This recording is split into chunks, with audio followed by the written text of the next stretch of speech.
Hi, I'm Mason-Nguyen, and I'm going to do a cooking video on one of my favorite all-time Vietnamese desserts. It's Chinese inspired. We call them Sesame Balls, or in Vietnam, they're called Bánh Rán. Very popular in many Asian countries, but of Chinese descent in its origins. And it's such a chewy but crisp type of dessert that it's great to make for parties or gatherings, but if you just want to, make it just for you and your significant other, you can do that as well. I recommend eating them fresh. They are a deep fried dessert, so you might want to eat them in moderation, but fresh is best when you're talking about Bánh Rán sesame balls. So first of all, what you're going to need to do is prepare the filling. And the filling that I use for Bánh Rán is mung bean. Mung bean is very good for you, and what you do is you're going to make a little paste out of this. You're going to take about a cup of mung bean and you're going to rinse it 2 or 3 times until the water is no longer cloudy, and then you're going to put it in a bowl, cover it with water, and soak it for at least 1 hour. I prefer to soak it for even longer until it's basically double in size, so a few hours is fine. Rinse that off and then put it in a rice cooker. And in the rice cooker, you're going to want to put that soft soaked mung bean with a little bit of water, just enough to cover it, and you're going to cook it in the rice cooker. And when it's all done in the rice cooker, you're going to take it out and you're going to put it in the food processor. And in that food processor, you're also going to put 4 tablespoons of granulated sugar, a tablespoon of vegetable oil, and you're also going to put some shredded coconut, some shredded sweet coconut. I recommend putting at least 1/3 of a cup, but if you want even more coconut in your filling, then maybe 1/2 cup of the coconut. So just blend it all in the food processor, make a nice little paste out of it, and usually it'll look something like this. This is the mung bean with the coconut, and you just go ahead and put it in the fridge and let it cool down while you prepare the outer coating of a sesame ball, because this is going to be the sweet, delicious filling to the sesame ball.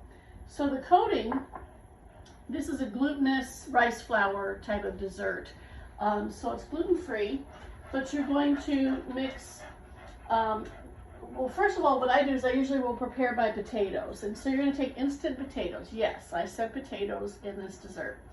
You're going to take 2 tablespoons of dried potato flakes and add 4 tablespoons of boiling water to it. So you have like a little tiny thing of mashed potatoes. And you set that aside, and you take your glutinous rice flour. It has to be glutinous rice flour. I get this at the Asian market. And you take 2 cups of that, okay, 2 cups of glutinous rice flour, and you're going to mix that with 2 tablespoons of regular rice flour, just 2 tablespoons in there, okay? And then you're going to add 4 tablespoons of granulated sugar, because we like to make the coating, the outside of the sesame ball sweet too. So 4 tablespoons of sugar, and then you're going to add your mashed potatoes in there. So, and then you're going to take some warm water, and the warm water you're going to want to have 1/2 cup at least. And you're going to slowly pour that in and kind of mix it with a spatula till everything's kind of absorbed, and then you feel comfortable getting your clean hands in there. And reserve, don't reserve, but have another 1/3 of a cup of warm water handy to kind of add until you get the consistency you like. Consistency is going to be a little bit like Play-Doh. So you're going to mix it in there. See that? That's the dough for the sesame balls. Okay? You're going to mix it in there till it's all nice, and you're going to cover it, and you're going to let it rest for at least 1/2 hour. So after that 1/2 hour, everything's ready to assemble. You've got your filling that has chilled in the fridge, and you've got your coating, your outside shell, that has rested for a little bit. So depending on the size of sesame ball that you want, you're either going to take a teaspoon or a tablespoon of the filling, and you're going to make a nice little round ball, of it. I would say I took a teaspoon. And then what you're gonna do is you're gonna take a good tablespoon of the coating. You're gonna work on it a little bit, make sure your hands are nice and clean. You're gonna make a nice flat little, I guess you could call it a little pancake, so that you can put the filling in there. See that? And it does kind of feel like Play-Doh a little bit. Okay, so you're gonna wrap that in there. You're gonna pinch it shut. Best you can, pinch it shut. You don't want that filling to get out. All right. Shut. And then I'm going to just work it like this with my hands till it's a nice round smooth ball. Just gently work it. Make sure there's no filling sticking out. I don't see anything. Look at that nice round sesame ball. Somewhat roundish, haha. All right. You're going to take your little sesame seeds that you've got on a little plate or a little bowl, and you're going to roll this in there.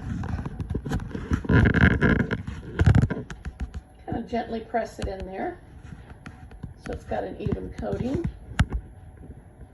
If you like the taste of sesame, this is such a good dessert for you. All right, I've pressed it and now it's ready.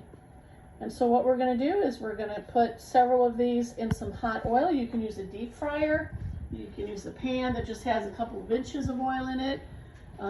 I was working on these last night when we had some, so I'm going to reuse this oil and I'm going to put it in there. And it's going to fry in there for probably good, 10 to 15 minutes. And in a little bit we're going to see. When the balls get nice and golden brown on the outside, like this one right here,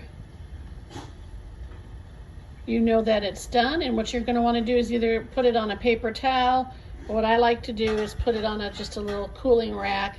If it's got any excess oil, it will drip down onto the pan I have underneath it. And just let them all cook. They're put in at different times, so they're going to cook a minute or two apart. But they've been in that oil for about a good 10 to 15 minutes. I let them cool for a few minutes on the wire rack. And the recipe measurements I gave you will make about a dozen good size sesame balls. I call them a medium large sesame ball. We made some last night, so this was just left over from yesterday. So about a dozen it should make. But if you're making it for a large party, just double the recipe and you should be fine. And then you have at least a couple dozen. But I wanted to cut it and just kind of show you what the filling looks like, if that's okay. I'm just going to cut it open. You can see inside is a wonderful, you can see it's still smoky, it's nice and hot. Wonderful mung bean and coconut paste. It's very sweet. You can see the shell around here. It's very crunchy on the outside and chewy. Just a really delicious dessert. So if you're trying to do something different, I highly recommend making sesame balls. They're really not that hard to do and they're inexpensive as well. So there you go. There's your sesame balls. Enjoy. I'm going to enjoy everything.